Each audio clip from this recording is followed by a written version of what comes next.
La oscuridad en el Monte de los Olivos no era solo la ausencia de luz. Era una entidad física, espesa y húmeda, que se adhería a la piel y ahogaba el sonido de las hojas secas bajo las sandalias. Año de sí. Jerusalén dormía, pero la ciudad nunca descansaba realmente, en sus entrañas de piedra y polvo. La Pascua se acercaba como una marea incontrolable y con ella, la tensión acumulada de décadas bajo el talón de Roma.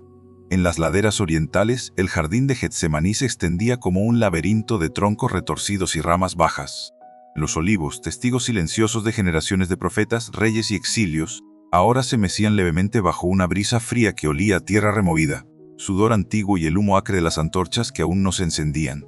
En ese espacio sagrado y olvidado, el tiempo parecía haberse detenido, o más bien, estaba a punto de romperse. Un hombre caminaba hacia el centro del huerto.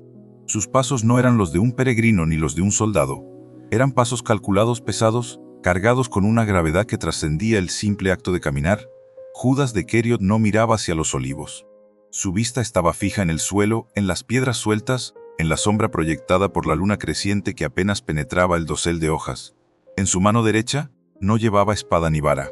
Llevaba el peso de una decisión irreversible. En su túnica, cosida en un bolsillo interior contra el pecho, 30 monedas de plata chocaban suavemente con cada movimiento. Un sonido metálico seco, casi imperceptible, pero que para él resonaba como campanas fúnebres.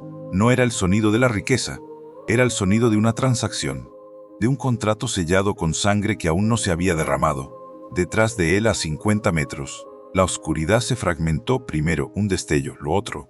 Antorchas de resina y aceite de oliva prendieron fuego en la noche, arrojando largas sombras danzantes contra los troncos grises. El crujido de la armadura de cuero endurecido, el tintineo metálico de las espadas cortas y las lanzas, el murmullo gutural de voces en arameo y latín. La cohorte romana no había venido sola. La guardia del templo, los servidores de los sumos sacerdotes, hombres con túnicas blancas y rostros marcados por la lealtad y el miedo, avanzaban en formación cerrada. No había prisa, había precisión, una operación militar y religiosa ejecutada en la penumbra, diseñada para evitar disturbios en una ciudad que ya hervía de profecías y sed de rebelión. Al frente de todo, caminando solo, Judas alzó la vista, lo vio. Jesús de Nazaret estaba de pie junto a un tronco grueso, envuelto en un manto de lana áspera que apenas lo protegía del frío nocturno. No huía, no se escondía. Sus ojos estaban cerrados o quizás miraban más allá de las antorchas, más allá de los soldados, más allá del tiempo mismo. La calma en su postura era un insulto a la violencia que se acercaba.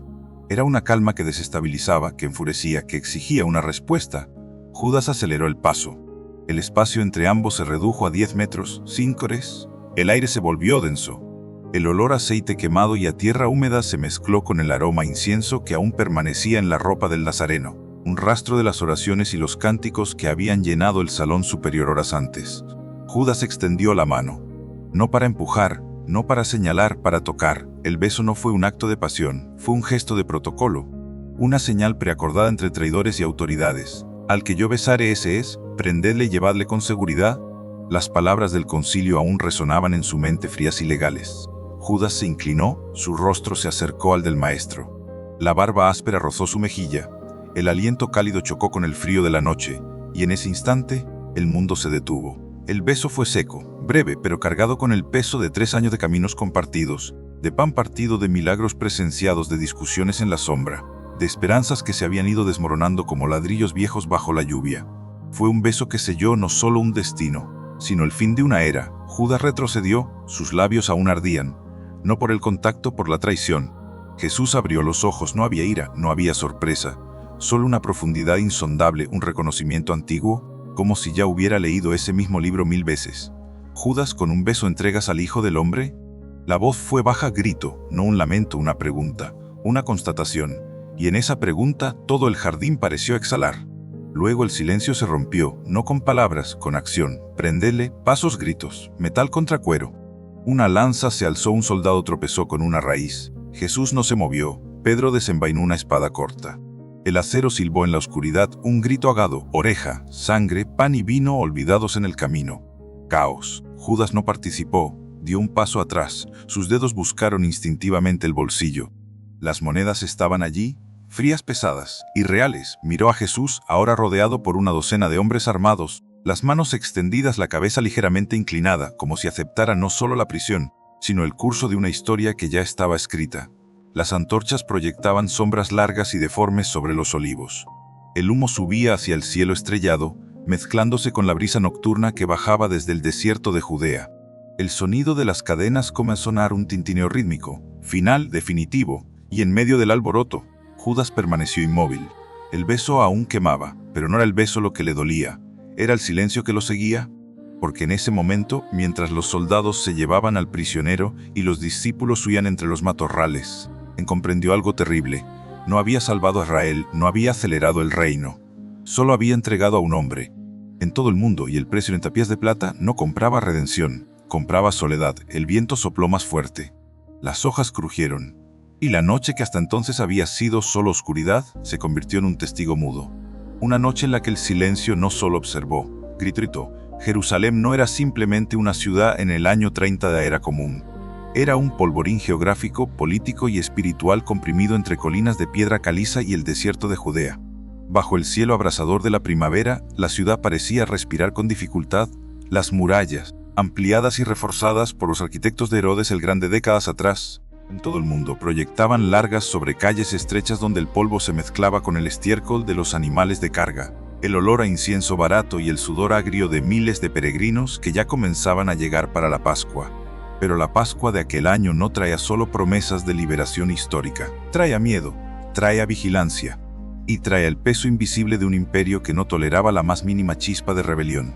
Roma no gobernaba con discursos, gobernaba con clavos, látigos y con la geometría fría de las legiones. En la fortaleza Antonia, pegada al ángulo noroeste del complejo del templo, el gobernador Poncio Pilato mantenía su cuartel general como una espada sobre la nuca de los sacerdotes judíos. Desde sus balcones de piedra, los centuriones observaban los patios sagrados no con reverencia, sino con cálculo militar. Cada movimiento de multitudes era registrado. Cada sermón público era escuchado por informantes disfrazados de mercaderes. La paz romana, la famosa paz romana, era en realidad un silencio impuesto por la amenaza constante. Los impuestos recaudados por los publicanos judíos despreciados por su propio pueblo por colaborar con los ocupantes fluían directamente hacia las arcas imperiales. El denario con el rostro del emperador Tiberio y la inscripción divina circulaba en manos de quienes juraban que solo Yahvé era rey. Esa contradicción diaria, esa fricción entre la lealtad espiritual y la sumisión económica, carcomía el alma de la ciudad como el óxido en el hierro. Dentro de ese tablero de ajedrez oprimido, las facciones religiosas y políticas de Judea jugaban sus propias partidas, muchas veces con más ferocidad que contra los romanos. Los saduceos, aristócratas sacerdotales que controlaban el Sanedrín y los altos cargos del templo, habían aprendido a sobrevivir mediante la diplomacia silenciosa. Su poder no residía en la fe ferviente, sino en la administración ritual, en el comercio de animales para el sacrificio, en el control de las ofrendas y en la gestión de las finanzas sagradas. La estabilidad era un activo más valioso que la verdad profética. Un Mesías alborotador no solo amenazaba el orden romano, amenazaba sus contratos, sus privilegios y su monopolio sobre lo sagrado. Por otro lado, los fariseos, profundamente respetados por el pueblo llano, enseñaban en las sinagogas y en las esquinas de los mercados. Su enfoque en la ley oral, la pureza ritual y la separación de los gentiles resonaba en los corazones de los artesanos, los pescadores y los campesinos que veían en la Torá un refugio frente a la humillación cotidiana. Pero incluso entre ellos, la paciencia se estaba agotando. Las profecías de Daniel, los textos de Isaías, los salmos de lamento, todos convergían en una sola pregunta que susurraban los labios agrietados por el sol. ¿Cuándo llegará el ungido que romperá el yugo? Y luego estaban los celotes. No todos llevaban espadas, pero todos llevaban la rabia como una herida abierta. En las tabernas oscuras de la ciudad baja, en las cuevas del desierto de Judea, en todo el mundo los corrales donde se escondían las armas bajo heno seco, la palabra Mesías no significaba redención espiritual, significaba guerra, significaba fuego contra las cohortes, significaba restaurar el reino de David con hierro y sangre. Roma lo sabía. Por eso, cualquier hombre que reuniera multitudes, que hablara de un reino que no era de este mundo, que sanaba a los enfermos sin cobrar y que desafiaba las normas de pureza tocando a los leprosos o comiendo con publicanos, era inmediatamente clasificado como una amenaza de nivel 1. No importaba si sus palabras hablaban de amor. En un territorio ocupado el amor sin espada era interpretado como sedición. Y la sedición se pagaba con la cruz. El templo mismo, esa montaña de mármol blanco y oro que brillaba bajo el sol de la mañana, era el epicentro de esta tensión. Sus patios, en todo el mundo, Sus cámaras de tesorería y sus mercados de cambio eran el corazón latente de la economía y la religión judía. Pero también era un laboratorio de corrupción institucional.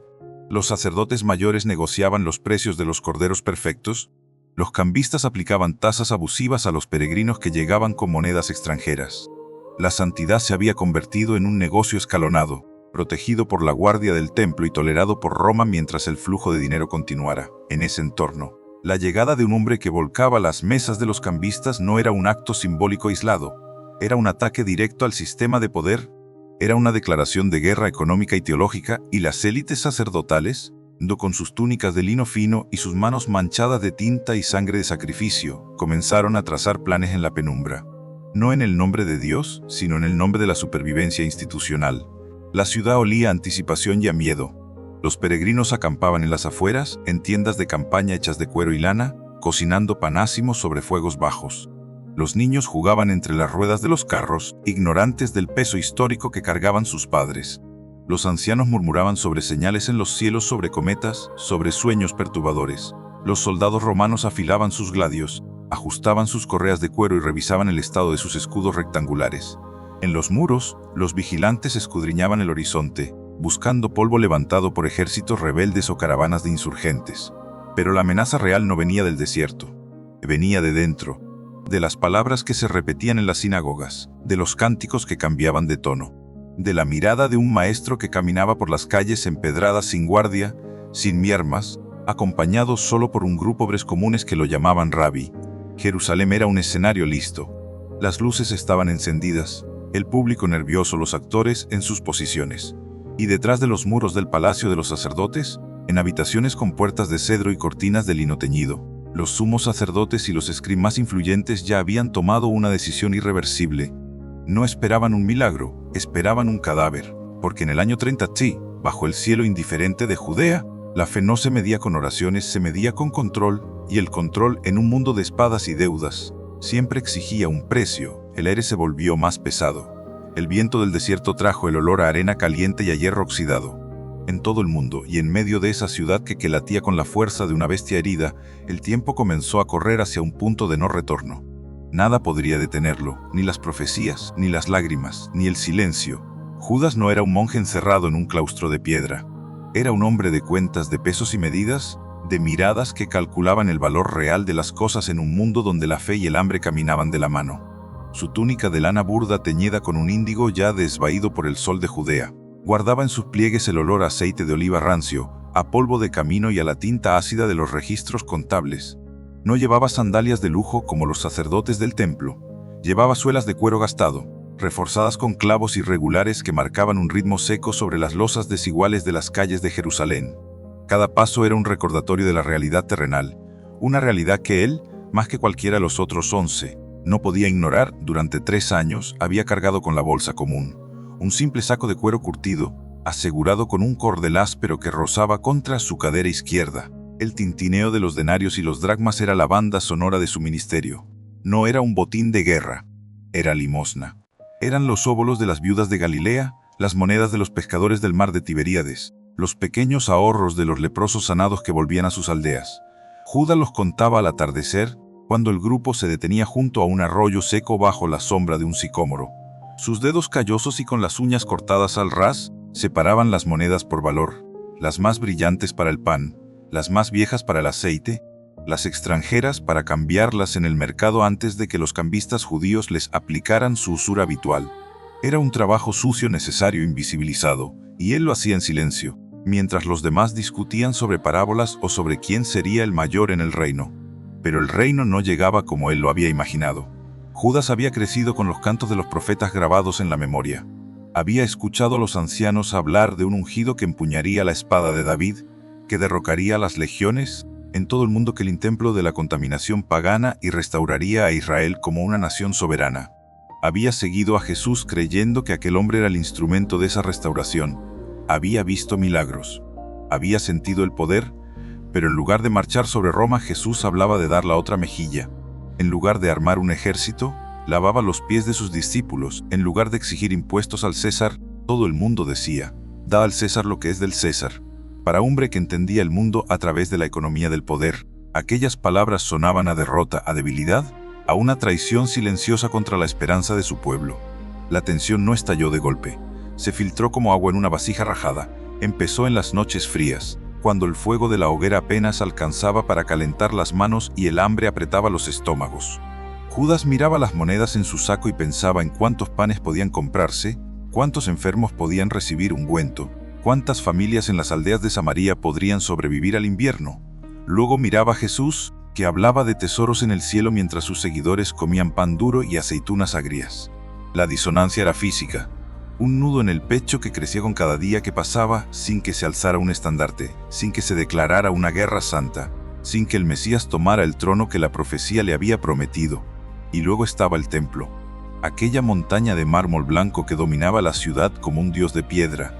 Judas lo había visto desde lejos muchas veces, pero nunca había entrado al patio de los gentiles con los ojos de un contador. Allí, el comercio sagrado era un engranaje perfecto. Los sacerdotes saduceos negociaban el precio de los corderos sin defecto.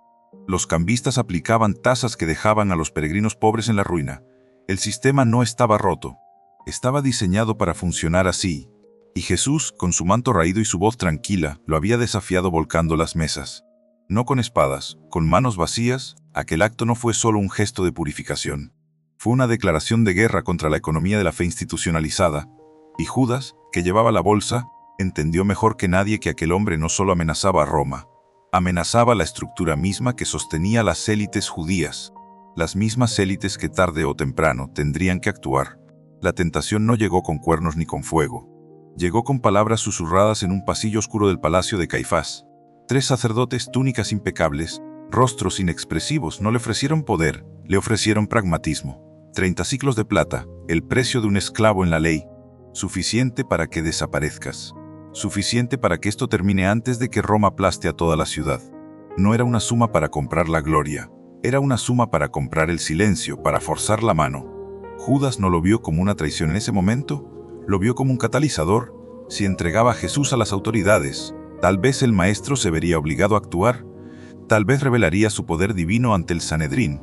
Todo el mundo, al verse acorralado, finalmente encendería la chispa de la rebelión. Era un cálculo desesperado, un error humano envuelto en teología, pero las monedas ya pesaban. Al acostarse sobre su manta enrollada en el suelo de alguna posada o en la hierba húmeda del campo, en Judas tocaba el saco las monedas choban, frías, pese irreales, ya no eran solo dinero, eran promesas incumplidas, eran la brecha entre lo que creí y lo que vivía.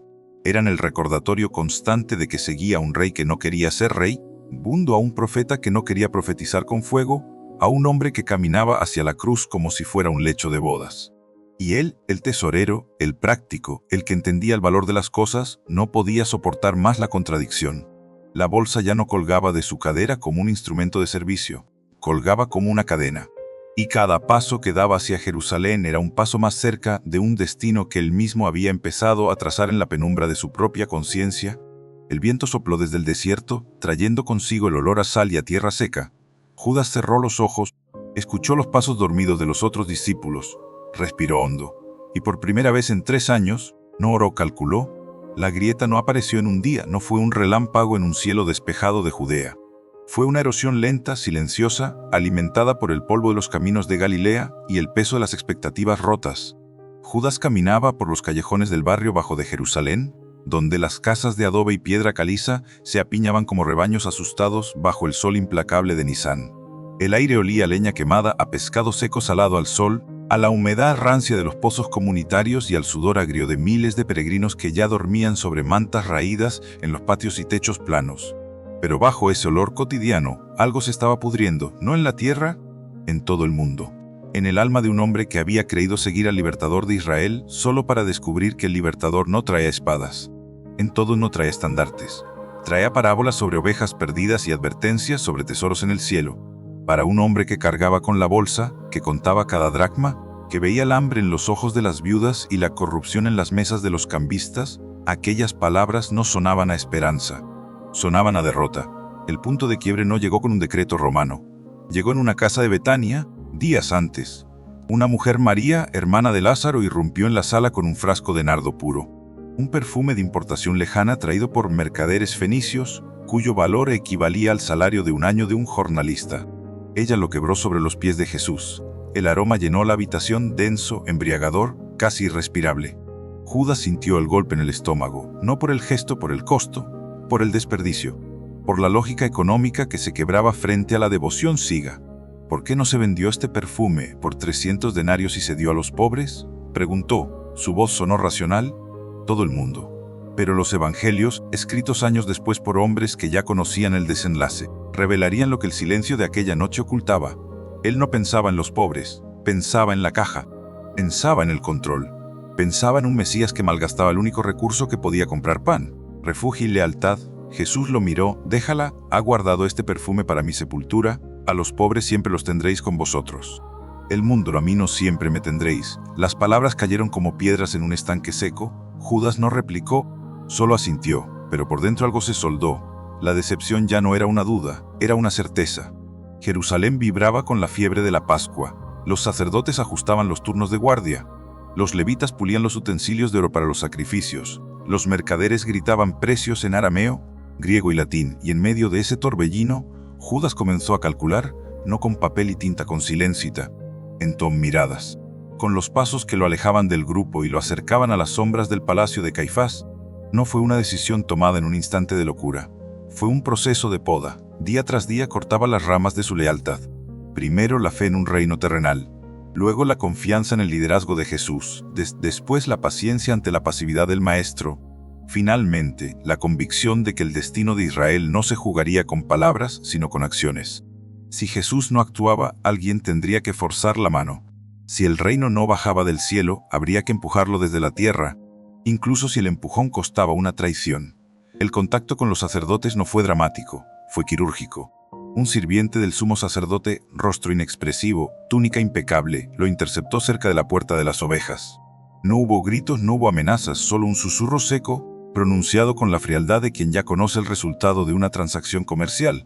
30 siclos de plata, el precio de un siervo común en la ley de Moisés, suficiente para que desaparezcas, suficiente para que esto termine antes de que Roma convierta la ciudad en cenizas. Judas no respondió de inmediato. Miró sus manos callosas, sucias de polvo y tinta de registros. Pensó en los 3 años de caminos, en las noches frías, en las discusiones sobre quién sería el mayor, en los milagros que había visto con sus propios ojos, y en el silencio de Jesús ante la injusticia. El peso de la bolsa contra su cadera ya no era un símbolo de servicio. Era una cadena que él mismo había forjado con cada paso que daba hacia la desesperación. Aceptó, no con palabras, con un asentimiento, con la mirada de un hombre que ya no busca redención, sino resolución. La ciudad no lo sabía. Los otros discípulos seguían debatiendo sobre los asientos en el banquete. Pedro afilaba su espada corta en secreto, creyendo que el momento de la rebelión estaba cerca. Juan miraba a Jesús con una devoción que no entendía el lenguaje del poder, y Judas caminaba entre ellos como un espectro. Su rostro no había cambiado, su túnica era la misma, sus pasos iguales, pero por dentro el reloj ya no marcaba horas, marcaba sentencias. Cada encuentro con Jesús era una cuenta regresiva, cada parábola sobre el Hijo del Hombre que debía sufrir, una confirmación, cada mirada de los sumos sacerdotes un recordatorio. El equilibrio se había roto, la fe se había convertido en estrategia, y la estrategia en un juego de espejos donde nadie podía distinguir la luz de la sombra. El viento del desierto sopló más fuerte aquella tarde, arrastrando arena fina que se colaba entre las sandalias y raspaba la piel. Judas se detuvo junto a un muro de piedra, cerró los ojos, escuchó los cánticos de los peregrinos que llegaban desde Jericó, escuchó el tintineo de las monedas en el mercado, escuchó el latido de su propio corazón acelerado, irregular como un tambor de guerra que aún no ha sonado la orden de carga. Abrió los ojos, miró hacia el templo. La montaña de mármol brillaba bajo el sol poniente, dorada, imponente, indiferente al dolor humano, y supo, con una claridad gélida, que no había vuelta atrás. El camino estaba trazado, no por la providencia, no por la profecía, por la mano temblorosa de un hombre que creyó que podía controlar el destino de Dios. Las primeras estrellas aparecieron en el cielo. La noche se acercaba, y con ella, el silencio que pronto gritaría. La tensión en Jerusalén no se anunciaba con trompetas, se filtraba, como el humo denso de los hornos de cal que ascendía desde las canteras del valle de Gehenna. Se colaba entre las grietas de las paredes de adobe, se adhería a las túnicas de lino de los peregrinos y se instalaba en los pulmones de una ciudad que ya no respiraba por sí misma, sino por los latidos acelerados de un pueblo al borde del estallido. Era la víspera del 14º día de Nisán. El Cordero Pascual ya había sido seleccionado, marcado con pintura roja, atado en los patios exteriores de las casas. Pero el sacrificio que realmente se estaba gestando no tenía cuernos ni pezuñas. Tenía rostro humano. En todo el mundo tenía enemigos. En los mercados cubiertos de toldos de lana teñida, las monedas cambiaban de manos con una rapidez nerviosa. Los cambistas contaban los denarios con dedos que temblaban ligeramente, no por el frío, sino por la vigilancia. Soldados romanos con escudos rectangulares apoyados contra las paredes observaban cada transacción, cada gesto, cada mirada cruzada entre judíos. No buscaban contrabando, buscaban sedición. En aquel año, tenía un nombre que se susurraba en los pozos de agua, en las esquinas de las sinagogas, en las fogatas nocturnas de los campamentos improvisados: Jesús de Nazaret. Las palabras que había pronunciado días antes volcando las mesas del templo no se habían evaporado. Habían germinado, se habían multiplicado como espinas en un campo seco. Casa de oración será llamada, y vosotros la habéis hecho cueva de ladrones. La frase circulaba como un veneno lento, no era una queja. Era una acusación, y las acusaciones en una provincia ocupada se pagaban con sangre. El Sanedrín no reaccionó con gritos. Reaccionó con frialdad quirúrgica. En las cámaras subterráneas del palacio de Caifás, lejos del sol y del ruido de la calle, los ancianos y los sumos sacerdotes ya no debatían teología, debataban supervivencia, las túnicas de lino fino, en todo el mundo, los bordados de púrpura en los mantos, los anillos de oro que brillaban bajo la luz de las lámparas de aceite.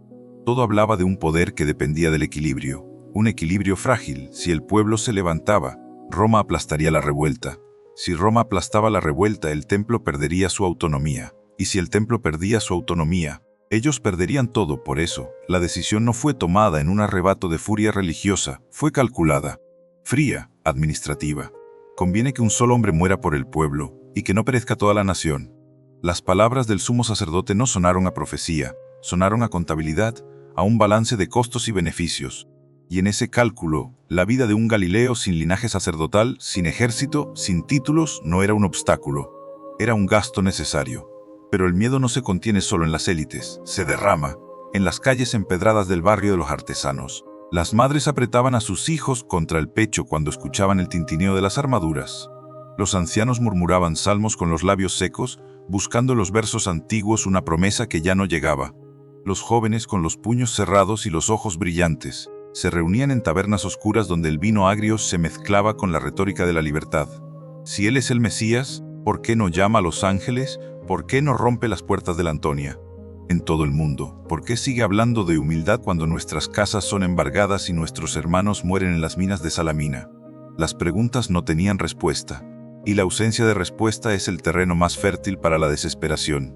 La fe, cuando no se materializa en poder tangible, comienza a pudrirse por dentro, se vuelve cáscara, hueca, frágil. Judas caminaba por esa Jerusalén dividida, no como un conspirador, como un testigo que ya ha visto demasiado.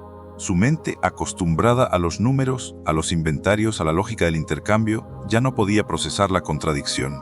Había seguido a un maestro que multiplicó panes, pero no organizó milicias, que sanó leprosos, pero no desafió a los recaudadores. Entabló de un reino invisible mientras el imperio visible clavaba a los rebeldes en madera podrida a las afueras de la ciudad. La disonancia ya no era intelectual, era física. Una presión en el esternón que crecía con cada hora que pasaba. Cada rumor que escuchaba, cada mirada de los sacerdotes que lo buscaban en la penumbra. Él no era un fanático, en todo el mundo era un pragmático, y el pragmatismo, cuando se enfrenta a lo imposible, busca una salida. Aunque esa salida esté pavimentada con traición, el punto de ruptura llegó sin estruendo, llegó con un silencio. En la sinagoga del barrio bajo, un escriba anciano leyó un pasaje de Isaías. Fue despreciado y desechado entre los hombres, varón de dolores, experimentado en quebranto. La voz tembló. Los asistentes bajaron la mirada. En todo el mundo de pie en el umbral sintió cómo aquellas palabras no eran una descripción. Eran un diagnóstico, un veredicto, y comprendió con una claridad gélida que le heló la sangre que Jesús ya sabía lo que vendría. No lo evitaba, lo aceptaba. Y esa aceptación era para Judas la peor de las herejías. Un líder no se entrega, un líder lucha, un líder no abraza la cruz antes de empuñar la espada. La lealtad en aquel momento se quebró, no con un grito, con un suspiro, con el peso de una bolsa que ya no contenía esperanzas, sino el precio de un hombre. Las autoridades romanas, por su parte, no esperaban a que la chisca saltara.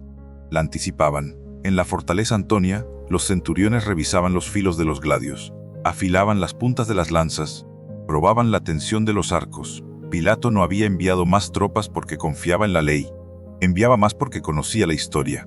Jerusalén era un polvorín, y cualquier hombre que reuniera miles con palabras de liberación era, por definición, un peligro para la pax romana. Por eso los informantes infiltrados entre los discípulos, los sirvientes del templo que escuchaban en las cocinas, los mercaderes que vigilaban los movimientos en los patios, todos reportaban, todos calculaban, todos esperaban la orden.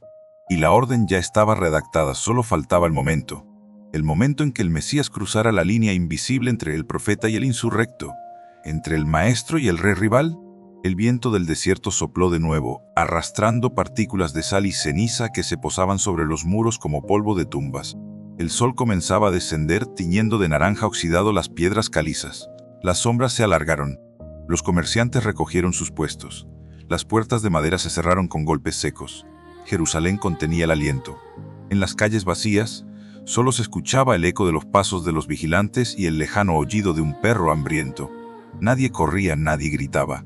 Pero todos sabían que el equilibrio se había roto, que la cuenta regresiva ya no marcaba días, marcaba horas, que las palabras ya no bastaban, que la historia, esa bestia ciega y hambrienta, estaba a punto de devorar a los que creían controlarla. Y en medio de ese silencio cargado de electricidad, Judas ajustó el cordel de su bolsa, las monedas chocaron, una vez, dos veces, tres. El sonido fue breve, definitivo, como el primer latido de una sentencia. La puerta del aposento superior se cerró con un sonido seco, un golpe de madera vieja contra el marco de piedra que resonó como un martillo sobre un yunque invisible. Dentro, el aire quedó suspendido, cargado con el olor a pan ácimo desmenuzado, vino agrio y el perfume residual del nardo derramado horas antes. Jesús permaneció en silencio. Sus discípulos, desorientados, intercambiaron miradas cargadas de preguntas no formuladas. En el pasillo de piedra caliza que descendía hacia las calles empedradas de Jerusalén, Judas ya no miraba atrás. Sus sandalias marcaban un ritmo implacable sobre las losas frías. Cada paso era un alejamiento irreversible de la luz. Cada respiración, una confirmación silenciosa de que el umbral había sido cruzado. No había prisa en su marcha, pero tampoco había duda. La bolsa contra su costado izquierdo ya no contenía monedas, contenía una sentencia. Y las sentencias, una vez firmadas, no se revocan con lágrimas ni con súplicas. Jerusalén, bajo el manto de la noche de Nisán, era un organismo dividido en dos pulmones que respiraban a ritmos opuestos. En el sector alto, cerca del palacio de Caifás, las ventanas permanecían cerradas, pero las habitaciones interiores estaban activas. La reunión del Sanedrín no fue un debate, fue una sincronización quirúrgica. Los escribas extendieron rollos de pergamino sobre mesas de cedro. Sus dedos manchados de tinta negra trazaron líneas bajo pasajes específicos de la ley. No buscaban justicia, buscaban procedimiento. Si un hombre induce a otros a la apostasía, si habla contra el templo, si se hace pasar por rey sin el linaje de David, la ley exige acción. Las palabras fueron talladas, no pronunciadas con pasión, sino con la frialdad de un administrador que ajusta un inventario defectuoso. Caifás, con su túnica de lino blanco y los bordados dorados que brillaban bajo la luz de las lámparas de aceite, no miró a los hombres reunidos. Miró hacia el este, hacia el valle del Cedrón. Que la guardia del templo esté lista, que los siervos conozcan la señal, y que nadie actúe sin el reconocimiento oficial. Roma no debe ver una ejecución religiosa, debe ver el arresto de un alborotador. La orden fue transmitida en susurros. Los mensajeros salieron por puertas traseras, desapareciendo en los callejones como ratas acostumbradas a la oscuridad. Mientras tanto, en la fortaleza Antonia, el ritmo era diferente. No había pergaminos, no había teología, había cuero, hierro y disciplina. El centurión a cargo revisaba la cohorte en el patio de armas. 50 hombres. Escudos rectangulares de madera recubierta de cuero y bronce, espadas cortas, gladios hispanos, afilados hasta el filo de la navaja, lanzas con puntas de hierro forjado, cuerdas de cáñamo grueso, nudos probados, grilletes de hierro oxidado pero funcional. No eran fanáticos, eran profesionales. Su trabajo no era juzgar almas, era mantener el orden en una ciudad. Cada Pascua se convertía en una olla a presión. Pilato no había autorizado una masacre, había autorizado un arresto preventivo. Traedlo vivo. Si hay resistencia, usad fuerza mínima pero efectiva. Si hay disturbios, dispersadlos. Pero que el nombre de Roma no sea manchado por la sangre de un predicador galileo en una noche sagrada. La orden fue clara. Los soldados ajustaron sus cascos de cuero endurecido, revisaron las correas de sus sandalias militares, cargaron las antorchas con resina de pino y aceite de oliva. El sonido del metal contra el cuero llenó el patio. Un ritmo marcial implacable sin alma. Judas caminaba entre ambos mundos. No pertenecía ya al grupo de los 12, tampoco pertenecía a las élites del templo. Era un puente hecho de carne y monedas, un conducto por el cual fluía el destino de un hombre hacia el altar de la historia. Las calles se volvían más estrechas a medida que descendía hacia el valle. Las casas de adobe y piedra se apretujaban como ovejas asustadas. Las puertas estaban cerradas, tapiadas con telas gruesas para retener el calor y evitar miradas indiscretas. Solo el sonido de su propia respiración y el tintineo metálico, casi imperceptible, de las 30 piezas de plata, enmarcaban su avance. Cada esquina era un recordatorio. Aquí había comido pan con el maestro, había discutido sobre los asientos en el reino. Más allá había visto sanar a un ciego que mendigaba junto al estanque de Silo. La memoria no perdonaba, la conciencia menos, pero la decisión ya estaba tomada, y una vez que el pragmatismo vence a la fe, el corazón se convierte en un instrumento de cálculo. Judas dobló por el camino que conducía a la puerta de las ovejas. El valle del Cedrón se abría ante profundo, silencioso. El olivar esperaba. En el jardín de Getsemaní, el tiempo se había detenido. Jesús estaba de rodillas, su frente tocaba la tierra húmeda. Abiertas no suplicaban. El sudor caía como gotas de aceite espeso. La oración no era una petición de rescate. Era un acto de alineación con un diseño que trascendía el dolor inmediato. Los otros 11 discípulos, a pocos metros, luchaban contra el sueño. Sus párpados pesaban como piedras. Sus mentes, nubladas por el vino y el agotamiento emocional, no captaban la gravedad del momento. Pedro ronroneaba en sueños, con la mano aún cerca de la empuñadura de su espada corta. Juan, envuelto en su manto, respiraba con calma. Solo el viento movía las hojas de los olivos centenarios. Solo la tierra absorbía el llanto silencioso de un hombre que cargaba con el peso de una cruz que aún no existía físicamente, pero que ya estaba clavada en su destino. Y entonces el valle comenzó a vibrar, no con un terremoto. En compasos, primero hubo 10, luego 50, el crujido de la grava bajo botas militares, el roce de las túnicas sacerdotales contra las ramas bajas, el tintineo de las cadenas de los guardias del templo. Las antorchas aparecieron en el borde del camino, un río de fuego naranja que avanzaba como una serpiente hambrienta. La luz saltaba entre los troncos retorcidos, iluminando rostros tensos, ojos fijos, mandíbulas apretadas. En todo no había gritos, no había advertencias, solo el movimiento coordinado de una máquina diseñada para atrapar. Judas iba al frente, no como un líder, como un señalizador. Su rostro estaba pálido, pero sus ojos no titubeaban. Sabía lo que venía, sabía que no había retorno. Sabía que el beso no sería un acto de odio, sería un acto de cumplimiento, un ritual de entrega, un punto final escrito con saliva y plata. La distancia se redujo, 50 metros. 10, el aire se volvió denso. El olor a resina quemada se mezcló con el aroma a tierra mojada y a sudor antiguo. Jesús levantó la vista, no hacia la multitud, no hacia los soldados, hacia el hombre que caminaba hacia él con pasos calculados. Hubo un instante, un segundo que pareció estirarse hasta el infinito, el silencio antes del impacto, la inhalación antes del grito, la calma antes de la tormenta. Judas se detuvo, extendió la mano. Se inclinó y en el momento en que sus labios rozaron la mejilla del maestro, el reloj se detuvo. El punto de no retorno ya no era una metáfora, era un hecho consumado. La trampa estaba cerrada, listas, la noche, testigo, y la historia a punto de devorar a todos los que creían controlarla. La noche no cayó sobre Jerusalén. Se desplomó, como una losa de basalto aplastara los pulmones de una ciudad que fingía dormir mientras, bajo la superficie, los engranajes de una tragedia milenaria comenzaban a girar sin posibilidad de freno. En todo el mundo el aire era denso, cargado con el olor a leña fría, a tierra removida y a la tensión eléctrica que precede a las tormentas del desierto. En el valle del Cedrón, la oscuridad no era simplemente la ausencia de luz, era una sustancia tangible, espesa, fría, indiferente al destino de los hombres que en ese preciso instante, todo el mundo sellaban su propio fin con la firmeza de un escriba que traza la última línea de un decreto irrevocable. Judas caminaba, sus sandalias, gastadas por 3 años de caminos polvorientos desde Cafarnaún hasta Jericó, marcaban un ritmo mecánico sobre las losas irregulares. No miraba hacia atrás, el aposento superior, con su mesa de madera baja, los platos vacíos de cordero asado y el eco de las palabras sobre el pan y el vino, ya pertenecía a otro universo. Un universo que se había fracturado en el momento en que sus labios rozaron la mejilla del maestro.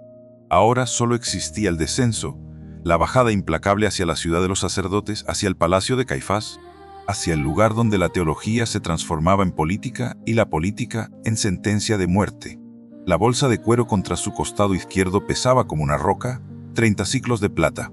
El precio de un esclavo según la ley de Moisés no era un tesoro, era un lastre, un recordatorio metálico, frío y constante de que había cruzado un umbral del que ni los profetas del Antiguo Testamento habían regresado.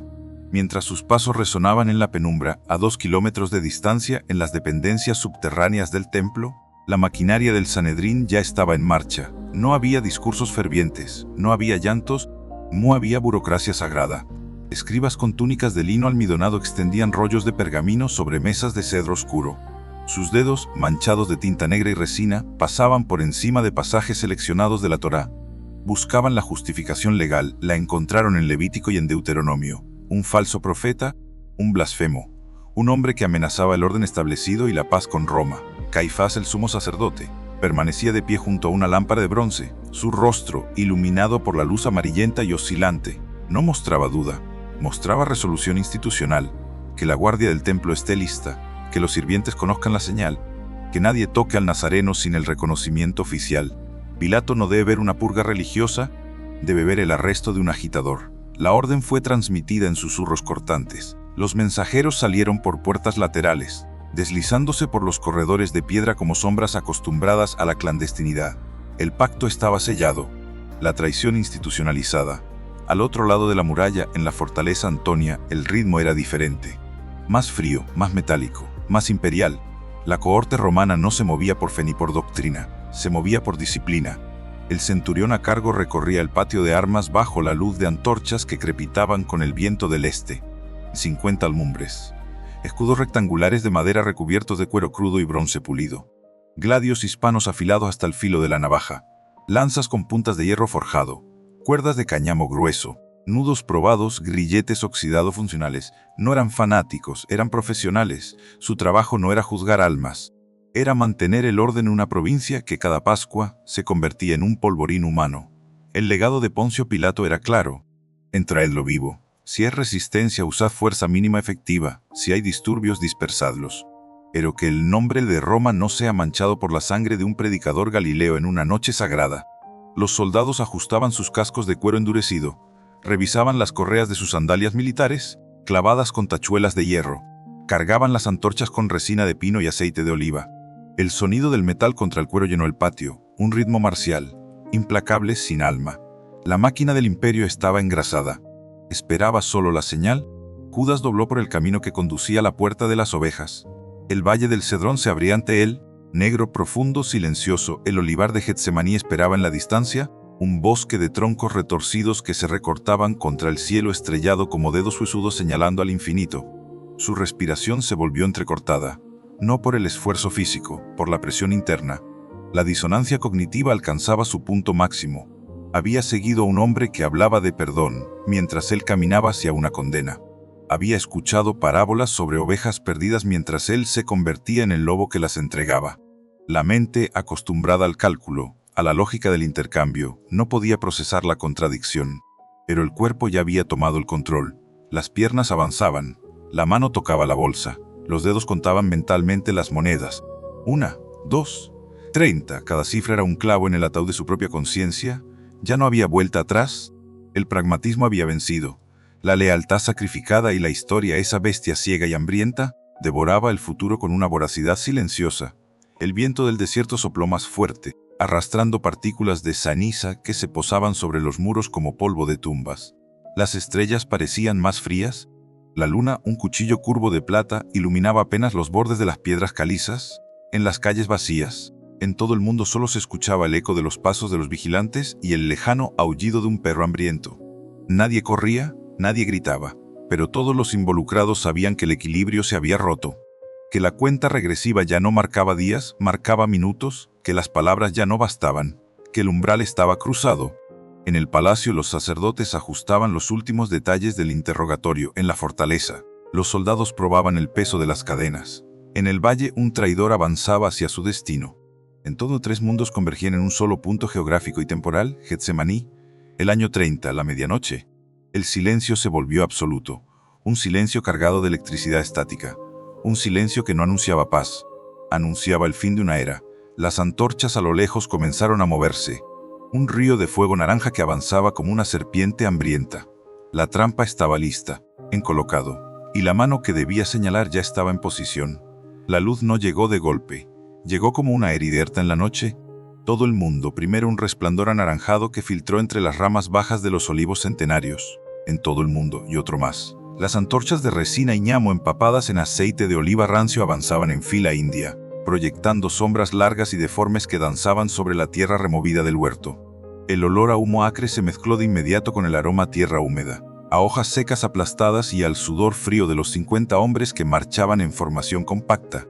No era una turba descontrolada, era una unidad táctica, guardias del templo con túnicas blancas manchadas de polvo, varas de madera de terebinto en las manos, rostros endurecidos por años de patrullaje nocturno. Detrás de ellos, la cohorte romana, cascos de cuero reforzado con hierro, escudos rectangulares de madera y bronce, gladios hispanos envainados en vainas de cuero cocido. El sonido era rítmico, botas contra grava, cuero contra metal, respiraciones contenidas. La máquina de arresto había llegado, y su objetivo estaba a 30 pasos, de pie junto a un tronco retorcido, envuelto en un manto de lana áspera que apenas lo protegía del frío de la madrugada.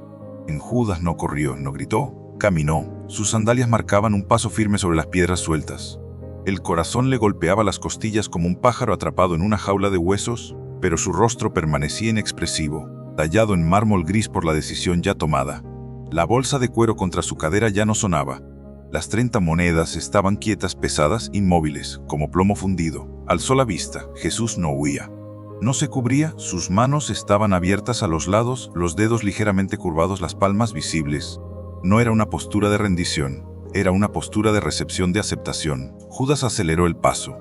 10 metros 5. 13. El aire se volvió denso, el humo de las anchas picaba en los ojos. El mundo se redujo a un triángulo de luz. El traidor, el maestro, la antorcha que iluminaba sus perfiles. Judas se inclinó, extendió el brazo. Su mano, callosa y temblorosa, tocó el hombro de la túnica. La lana era áspera, fría, real real.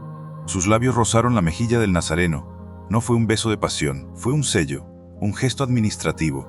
Una señal preacordada entre conspiradores. Al que yo besare ese es, prendedle con seguridad. Las palabras del Sanedrín resonaron en su cráneo como un eco lejano. El beso fue seco, breve, un contacto de menos de 2 segundos. Pero en esos 2 segundos, el universo se partió en 2 mitades irreconciliables. Jesús no retrocedió, no apartó la mirada. Sus ojos oscuros y profundos se clavaron en los de Judas. No había ira, no había repudio. Solo una claridad abrumadora, un reconocimiento antiguo que trascendía el momento presente. Con un beso entregas al Hijo del Hombre. La voz fue baja, no un grito, no una lamenta, una constatación, y en esa pregunta todo el huerto pareció exhalar. El silencio duró un latido. 2 luego se rompió, prendele, pasos, gritos. Mecaos. Los guardias del templo avanzaron en abanico. Las varas de madera se alzaron. Los soldados romanos desplegaron los escudos, formando un semicírculo impenetrable. Un mundo, el sonido de las sandalias claveteadas contra la grava llenó el aire. Judas retrocedió un paso, luego otro. Sus dedos buscaron instintivamente el interior de la túnica. Las monedas estaban allí, reales, pesadas como una losa funeraria. Miró hacia Jesús, ya no estaba solo. 2 guardias lo sujetaban por los brazos. Un tercero acercaba una cuerda de cáñamo grueso, empapada en aceite para hacerla más flexible y resistente. La técnica romana era precisa. Muñecas hacia atrás, nudo corredizo, tirón seco. No había brutalidad innecesaria. Había eficiencia, la ley no necesitaba crueldad, necesitaba control. Pero el control se quebró, que había permanecido en la sombra entre las ramas, desenvainó su espada corta. El acero silbó en la oscuridad, un reflejo de luz anaranjada sobre el filo recién afilado. Saltó hacia el primer guardia que se acercó al maestro. El gladio del soldado romano era más corto, más pesado, diseñado para estocar, no para cercenar. Pero la espada de Pedro era una herramienta de pesca, adaptada, mal equilibrada. Giró en el aire. Cortó el mundo, carne hueso.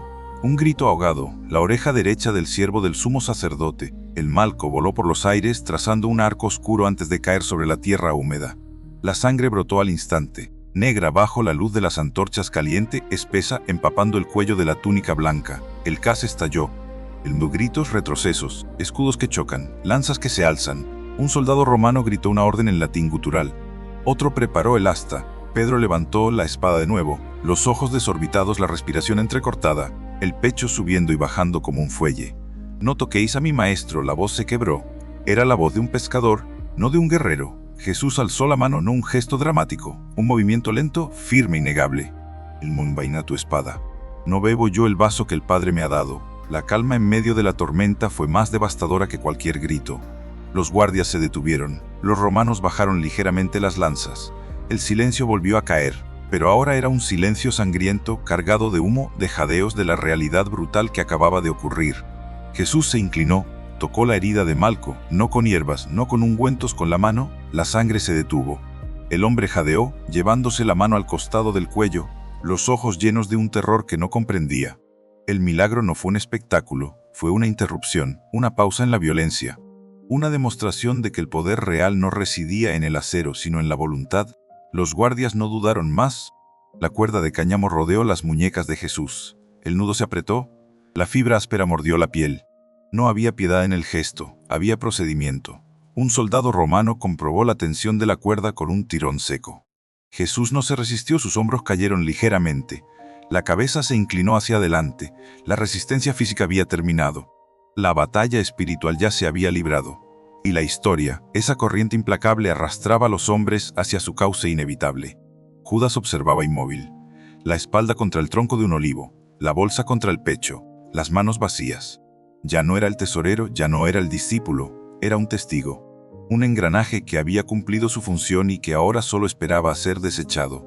El viento sopló más fuerte, arrancó hojas secas, las hizo girar en el aire como cenizas. El humo de las antorchas subía al cielo estrellado, mezclándose con la brisa fría que bajaba desde el desierto de Judea. El sonido de las cadenas comenzó a sonar.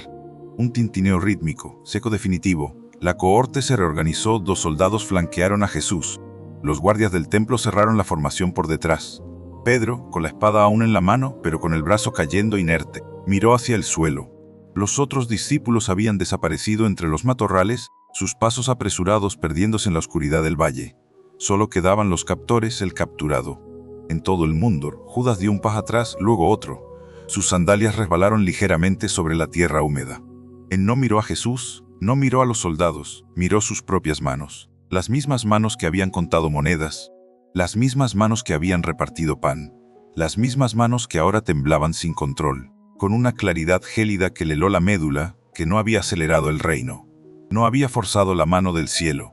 Solo había entregado un hombre, y el precio, 30 siclos de plata, no compraba redención.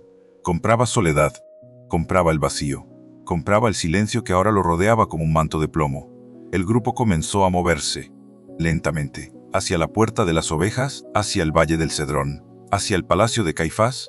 En todo las antorchas se alejaron, la luz se redujo, la oscuridad volvió a reclamar el huerto, pero nada era igual. Los olivos seguían en pie, la tierra seguía húmeda. El viento seguía soplando, pero el aire estaba cargado de una gravedad nueva, de un peso irreversible. Judas permaneció inmóvil, el beso aún quemaba en sus labios, no por el contacto, por la consecuencia, por la certeza de que la historia no lo recordaría como un estratega. Lo recordaría como el nombre que selló una traición. Y en medio de ese vacío, bajo un cielo indiferente a los dramas humanos, comprendió que la verdadera condena no era la cruz del maestro, era la suya propia, la de vivir con lo que había hecho, la de caminar para siempre en la sombra de un silencio que gritaba. La luz del amanecer no trajo consuelo, trajo exposición.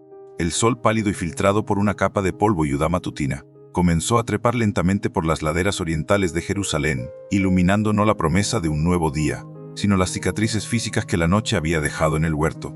El aire, antes denso y cargado de tensión eléctrica, se había vuelto frío y vacío. Los olivos centenarios permanecían inmóviles, sus troncos retorcidos marcados por el roce de sandalias apresuradas, por el peso de cuerpos que habían caído y se habían levantado, por la sangre seca que ya comenzaba a oscurecerse sobre la tierra removida. No había pájaros cantando, no había viento soplando, solo el goteo ocasional del rocío que caía desde las ramas bajas, golpeando la grava con un sonido metálico, rítmico e implacable, como un reloj que se niega a detenerse. Judas permaneció de pie junto al mismo tronco donde Jesús había orado.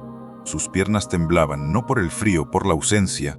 La cohorte romana había desaparecido por el sendero que descendía hacia el valle del Cedrón, arrastrando al prisionero entre el tintineo de las cadenas y los pasos marciales. Los guardias del templo, cumplida su misión administrativa, se habían dispersado en silencio, regresando a sus puestos con la eficiencia de hombres que ya habían visto demasiadas noches como esa. Los otros 11 discípulos habían huido entre los matorrales, sus figuras desdibujándose en la penumbra antes de que las antorchas se alejaran por completo. Solo él había quedado. Solo él cargaba con el eco de un beso que ya no quemaba porque se había transformado en ceniza. Solo él sentía el peso de la bolsa de cuero contra su costado, un peso que ya no era físico, era metafísico. Era una losa. Dio un paso, luego otro. Sus sandalias resbalaban ligeramente sobre la tierra húmeda. Cada movimiento era un esfuerzo, no hacia adelante, hacia ningún lado.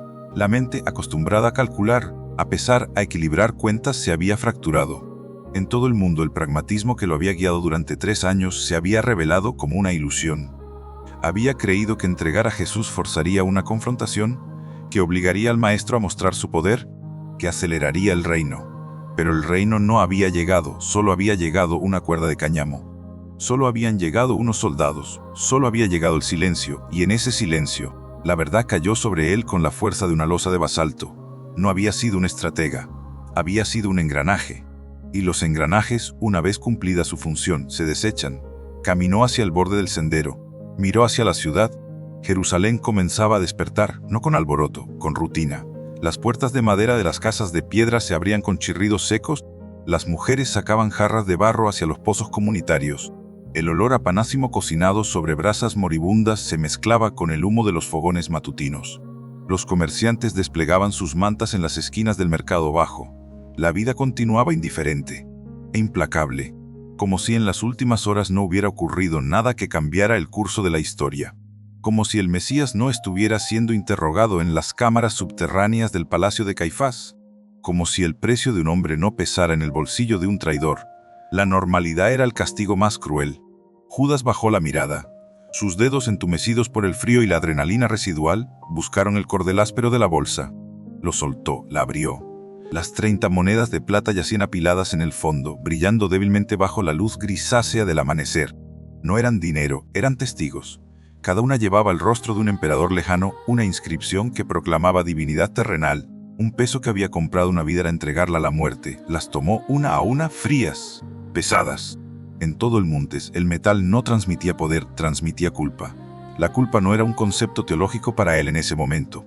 Era una sensación física, un nudo en la garganta, un hormigueo en las yemas de los dedos, un sabor amargo que subía desde el estómago y se instalaba en la lengua. No había redención en el comercio. Solo había transacción, y la transacción ya estaba cerrada. Cerró la bolsa, la apretó contra el pecho, y comenzó a caminar de regreso a la ciudad, no hacia el grupo, no hacia el refugio, hacia el origen. Todo el mundo, sus pasos eran lentos pero decididos, buscaba una salida que sabía que no existía. Las calles se estrechaban, el polvo se levantaba bajo sus sandalias, los primeros peregrinos cruzaban su camino, cargados con sacos de harina, con corderos atados por las patas, con niños dormidos sobre los hombros. En ninguno lo miró, nadie sabía, nadie podía saber. El secreto era una prisión más pequeña que cualquier celda romana. Al llegar a la explanada exterior del recinto sagrado, el aire cambió. Olía a incienso rancio, a cera de abeja derretida, a sangre de animal recién sacrificado, a la humedad fría de las piedras milenarias. Los sacerdotes de turno comenzaban sus preparativos para el sacrificio matutino. Túnicas blancas impecables, rituales repetidos con precisión mecánica. La santidad institucionalizada no se detiene por la conciencia de un hombre. Judas entró por la puerta de los sacrificios. Sus ojos buscaron a los ancianos, a los escribas, a los que habían pactado en la penumbra. Los encontró cerca de la cámara de la tesorería, revisando rollos de pergamino, ajustando cuentas de ofrendas. Ignorando la llegada del hombre que cargaba con el precio del desorden, se acercó. La voz le salió ronca, enquebrada, desprovista de la calma calculada que antes lo definía. He pecado, he entregado sangre inocente. Las palabras cayeron en el espacio como piedras en un pozo seco. Sin eco, sin respuesta inmediata, uno de los sacerdotes mayores alzó la vista. Su rostro era una máscara de piedra tallada por años de burocracia sagrada. No había compasión, no había indignación, solo cansancio administrativo. ¿Qué nos importa a nosotros? En todo el mundo, la frase fue corta, fría, definitiva. No era una absolución, era un despido. La institución ya había consumado su parte. Todo el mundo, el traidor ya no era útil. Judas retrocedió. La bolsa tembló en sus manos, las monedas chocaban. Un sonido metálico seco, patético. Las lanzó, no con fuerza, con abandono. Cayeron sobre el suelo de piedra pulida, rodando, girando, deteniéndose finalmente contra los zócalos de marmosas, brillando bajo la luz que entraba por las altas ventanas. 30, exactamente 30. El precio de un esclavo. el valor de una traición. La cuenta estaba saldada, pero el alma no dio media vuelta, salió del recinto sagrado. Cruzó el patio de los gentiles, bajó las escalinatas hacia la ciudad baja. El sol ya estaba alto. El calor comenzaba a subir desde las calles empedradas. El mundo seguía girando, él no, caminó sin rumbo. Las voces de los mercaderes, los gritos de los cambistas, el balido de los animales, el tintineo de las herramientas. Todo sonaba lejano, como si una capa de vidrio lo separara de la realidad. La ciudad que había albergado su ministerio, sus esperanzas, sus dudas, sus cálculos, ahora era un escenario vacío. Un decorado y él, el único actor que quedaba en el centro, sin guión, sin director, sin salida. La mente, incapaz de procesar la irreversibilidad del acto, comenzó a colapsar. No con llantos, con silencio, con la certeza gélida de que no había vuelta atrás, que el perdón no se compraba, que la culpa no se devolvía, que la historia no se renegociaba. Se detuvo junto a un muro de piedra caliza. Respiró hondo. El aire olía a polvo, a sudor, a vida que continuaba sin él, y en ese instante comprendió que la verdadera cruz no era la que el maestro cargaría, era la que él ya llevaba, invisible, insoportable, eterna. El viento del desierto sopló una última vez, arrastrando partículas finas que se posaron sobre sus hombros, sobre su túnica, sobre el suelo donde las monedas habían rodado. Nada cambió, todo había cambiado. Y en medio de ese vacío absoluto, bajo un cielo que ya no ocultaba ni revelaba, solo existía el peso de lo hecho. El silencio no gritaba, ya no necesitaba gritar, era el testimonio final. La sentencia cumplida, el amanecer era solo un testigo más. En todo el mundo la historia no termina en la cruz ni en el vacío del huerto. La historia continúa en la tierra, en los estratos de polvo y piedra que los arqueólogos excavan con paciencia de siglos, buscando huellas donde solo hay silencio. Getsemaní ya no es un jardín bíblico idealizado. Es un sitio de estudio científico. 8 olivos centenarios retuercen sus troncos hacia el cielo como manos en agonía. En Rodó, estudios de dendrocronología y análisis de Han confirmaron lo que la tradición oral sostenía hace 2000 años. La base de estos árboles tiene más de 2000 años de antigüedad. No son los mismos que presenciaron la traición, pero comparten el mismo sistema radicular ancestral. Son descendientes directos de los árboles del año 30. La ciencia no valida la teología, pero valida la geografía de un hecho real, de un hombre real, de una decisión real. Los arqueólogos no han encontrado monedas de plata del Sanedrín marcadas con sangre. No hay necesidad. El registro histórico no depende de artefactos dorados. Depende de capas estratigráficas. El mundo en las excavaciones del barrio judío de la Ciudad Vieja, bajo los pisos de mosaicos bizantinos y las ruinas de las cruzadas. Los estratos del siglo I revelan la realidad material de Jerusalén bajo Poncio Pilato. Casas de piedra caliza con techos de vigas de madera quemada, ollas de cerámica rota, pesas de plomo para redes de pesca. Todo el mundo, inscripciones en griego y arameo que documentan impuestos, deudas, juicios locales. La vida cotidiana no era un drama celestial, era supervivencia, y en ese contexto de piedra y polvo, la figura de Judas Iscariote deja de ser un símbolo abstracto para convertirse en un estudio de caso antropológico. ¿Qué empuja a un hombre de su propia comunidad a colaborar con la máquina opresora? ¿Fue ideología? ¿Fue desencanto? ¿Fue miedo? Los manuscritos del Mar Muerto, descubiertos en las cuevas de Qumran a partir de Neforser, arrojan una luz fría sobre el clima espiritual de la época. Revelan una sociedad fracturada, esperando un Mesías guerrero, obsesionada con la pureza ritual, dividida entre la sumisión a Roma y el sueño de una revuelta santa. En ese ecosistema de tensión, un traidor no es una anomalía, es un síntoma. La teología y la historia a menudo caminan por senderos paralelos que raramente se tocan. Para la tradición canónica, Judas es el cumplimiento de una profecía. El Hijo del Hombre va según lo determinado, pero ¿y de aquel hombre por quien es entregado? Las palabras de Jesús, registradas décadas después por evangelistas que escribían para comunidades que ya enfrentaban persecución, no eximen la responsabilidad humana, la subrayan.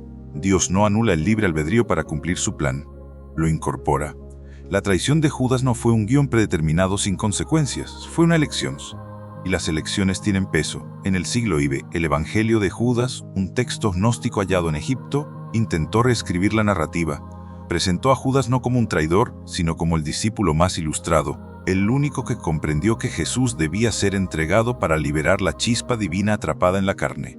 La iglesia primitiva lo declaró herejía, no por falta de lógica, sino por incompatibilidad con el testimonio histórico y el consenso teológico. La versión gnóstica elimina el dolor, elimina la culpa, elimina la humanidad del acto, y al hacerlo elimina su poder moral. La traición duele porque es humana. No es un acto de iluminación, es un acto de quiebre. La arqueología moderna no busca probar milagros, busca contexto y el contexto es implacable. Las monedas de Tiberio encontradas en los niveles de destrucción del Ayo Sade. Cuando las legiones de Tito redujeron el templo a escombros, llevan la misma imagen imperial que circulaba en tiempos de Jesús. El mismo sistema económico, la misma maquinaria de poder. Lo que cambió no fue la opresión, cambió la respuesta a ella. Todo Judas eligió la adaptación forzada, Pedro eligió la negación por miedo, Juan eligió la presencia silenciosa, Tomás eligió la duda racional. Cada uno representó una faceta de la condición humana ante lo imposible. Ninguno fue perfecto, todos fueron reales y en esa realidad reside el valor histórico del relato. No como dogma incuestionable, sino como espejo de las decisiones que enfrentamos cuando el ideal choca con la realidad, cuando la fe se encuentra con el cálculo, cuando el silencio se vuelve insoportable hoy. Los peregrinos que caminan por el sendero de los olivos, que tocan la corteza rugosa de los árboles antiguos, que miran hacia la muralla este de la ciudad vieja, no buscan respuestas teológicas definitivas. Buscan conexión, buscan un lugar donde lo divino y lo humano se tocaron, donde el precio de una traición se pagó en plata y en soledad, donde la historia no se escribió con tinta, sino con pasos, con besos, con cadenas. La investigación académica continúa. Los lingüistas analizan los matices del arameo original, los historiadores comparan los relatos de Flavio Josefo con los textos neotestamentarios, los psicólogos evolutivos estudian los mecanismos de la traición en grupos bajo estrés extremo. Pero el núcleo permanece intacto. Judas no fue un monstruo, fue un hombre. Los hombres, cuando se enfrentan a la fractura entre lo que creen y lo que ven, a veces eligen el camino más corto hacia la desesperación. No por maldad innata, por agotamiento, por la ilusión de que controlar el caos es mejor que soportarlo. El legado de esa noche no reside en las monedas perdidas, reside en la pregunta que sigue abierta después de 2 milenios. ¿Dónde traza cada individuo la línea entre lealtad y la supervivencia? ¿Cuánto silencio puede soportar una conciencia antes de quebrarse? ¿Qué precio estamos dispuestos a pagar por la certeza de que hemos hecho lo correcto, incluso cuando el mundo entero parece equivocado? La historia no ofrece consuelos fáciles, ofrece evidencia, ofrece contextos, ofrece rostros humanos tallados en la piedra del tiempo. Y en ese rostro, el de un hombre que caminó de regreso a la ciudad con el peso de 30 piezas de plata, encontramos no solo una advertencia, encontramos un reflejo. La traición no siempre viene con cuernos. A veces viene con cálculos, con pragmatismo, con la voz suave de la razón que justifica lo injustificable. Y el silencio, ese silencio que gritó en el huerto, sigue resonando. No en los templos, en las conciencias, en las decisiones diarias, en el espacio estrecho entre lo que sabemos y lo que hacemos. La investigación arqueológica avanza. Nuevas capas se excavan, nuevos fragmentos se unen, pero el huerto permanece, los olivos siguen creciendo, la tierra sigue guardando secretos, y la pregunta final no es histórica, es personal. Cuando el peso de tus propias monedas te agobie, cuando el camino se bifurque entre la luz y la conveniencia, cuando el silencio se vuelva demasiado pesado para llevar solo ¿qué harás? La historia ya respondió por Judas, el futuro espera tu respuesta. Si deseas explorar más allá de los límites del texto sagrado y adentrarte en la realidad material, política y humana del primer siglo, suscríbete al canal y activa las notificaciones. El próximo documental. En horas hasta el Gólgota, el camino de sangre que nadie contó. La historia no termina aquí, solo gira la página.